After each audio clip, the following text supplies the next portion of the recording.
Alors effectivement, on assiste ces dernières semaines, ces derniers jours même, à une activisation des relations entre l'Union européenne et la Russie. Alors on le voit dans un format plus bilatéral, ces jours-ci à Deauville par exemple, une rencontre extrêmement intéressante entre le président russe, la chancelière allemande et le président français. Il y a eu également, dans un autre contexte, un rapprochement entre la Russie et des pays qui historiquement entretiennent des relations plus complexes, avec Moscou, je pense à la Pologne.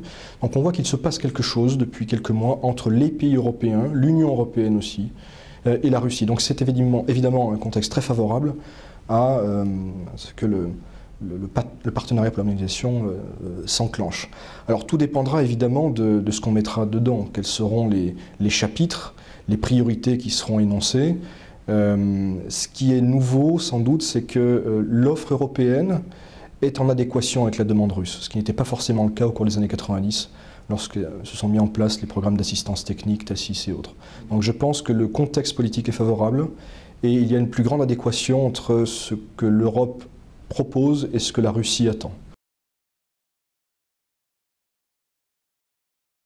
Alors, la Russie est perçue comme un pays prometteur, c'est un pays qui a une forte croissance. Il y a eu l'année dernière, l'année de crise, une récession, mais on voit que la croissance repart à un rythme certes moindre qu'avant 2008, mais un rythme supérieur à ce que l'on observe dans l'Union européenne.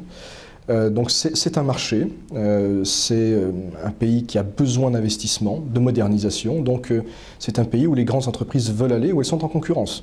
Les grands groupes français sont en concurrence avec les grands groupes allemands, avec les Américains et avec les Chinois ou d'autres. Ce qui est intéressant de noter, c'est que les investisseurs ne sont pas partis de Russie après la récente crise, comme cela avait été le cas en 1998 par exemple.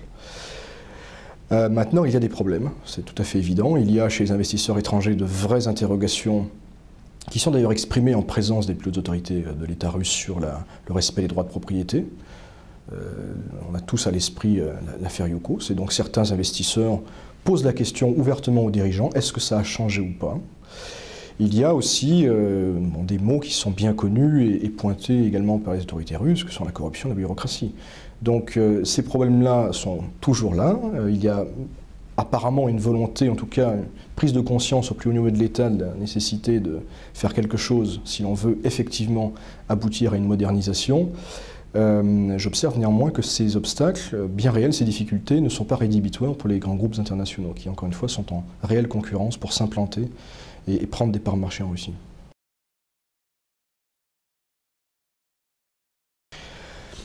La modernisation, c'est un chantier immense, tous azimuts. On voit qu'il y a des projets pilotes très visibles, très emblématiques. On pense tous à Skolkovo, le projet de Silicon Valley russe, qui fait l'objet d'une vraie impulsion politique. Il y aura des moyens financiers tout à fait considérables qui seront mis sur la table par les Russes. Il y a également un intérêt réel des investisseurs, qu'ils soient américains, français ou autres.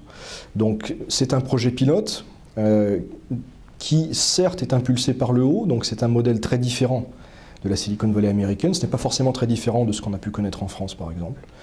Mais ce n'est évidemment qu'une partie du projet, c'est la partie la plus visible, la plus médiatisée. La modernisation, c'est un chantier de 1, 2, voire 3 générations qui embrasse toutes les sphères de la vie sociale, économique, politique.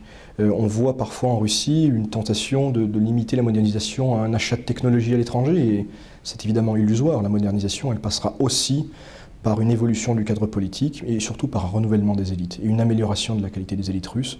Je crois que ce qui manque le plus actuellement et historiquement à la Russie pour moderniser, parce que le chantier de la modernisation est un chantier ancien en Russie.